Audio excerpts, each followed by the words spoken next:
سنخوض معاركنا معهم وسنمضي جموعا نردهم ونعيد الحق المغتصب. القاموس المحیط یہ لغت کی کتاب ہے.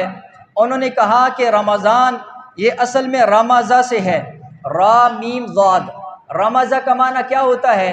فرمایا جس طرح سورج کی روشنی جب ریت یا ذرات کے اوپر پڑتی ہے تو اس سے اس کے اندر تپش پیدا ہو جاتی ہے.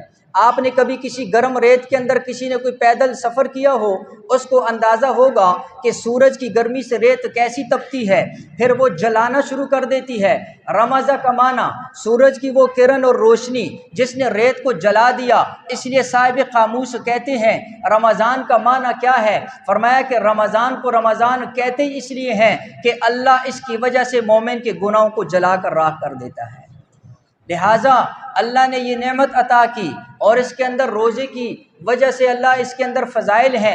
رمضان کے اپنے بھی فضائل ہیں. اس کے اندر ایک عمل روزہ صوم ہے.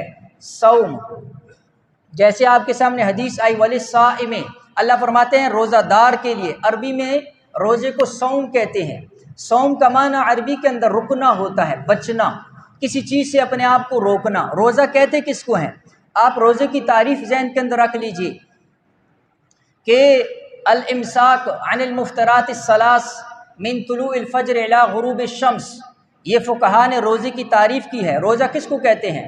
فرمایا تین چیزوں سے اپنے آپ کو بچانا، ایک کھانے سے، ایک پینے سے اور ایک اپنی جنسی خواہشات سے اپنے آپ کو بچانا. کب سے کب تک؟ فرمایا من طلوع الفجر الی غروب الشمس، صبح صادق سے لے کر آفتاب کے غروب ہونے تک، بنیت مخصوصۃ اور بنیت العبادت، لیکن اس کے اندر نیت کس کی ہونی چاہیے؟ عبادت کی ہونی چاہیے. اس لیے مسئلہ پتہ چل گیا.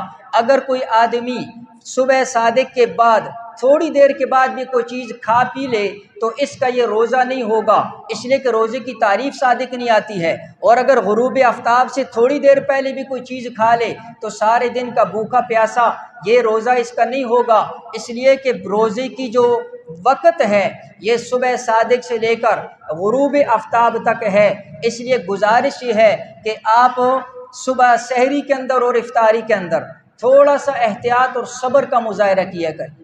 اکثر میں کہا کرتا ہوں اور آپ نے دیکھا بھی ہوگا کہ اذانیں ہو رہی ہیں، کوئی پانی پی رہا ہے اور کوئی اس کو روزہ بند کرنا کہہ رہا ہے.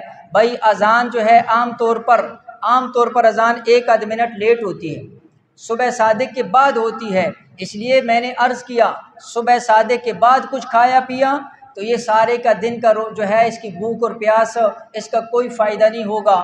بلکہ یہ روزہ اگر تو قصدن ہے پھر تو کفارہ بھی آئے گا، لیکن اگر قصدن نہیں ہے، اس کو مسئلہ معلوم نہیں ہے تو پھر ایک روزے کی اس کے اوپر قضا آئے گی.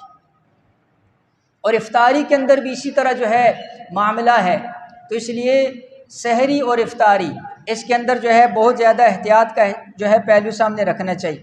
سنخوض معاركنا معهم وسنمضي جموعا نردهم ونعيد الحق المغتصب.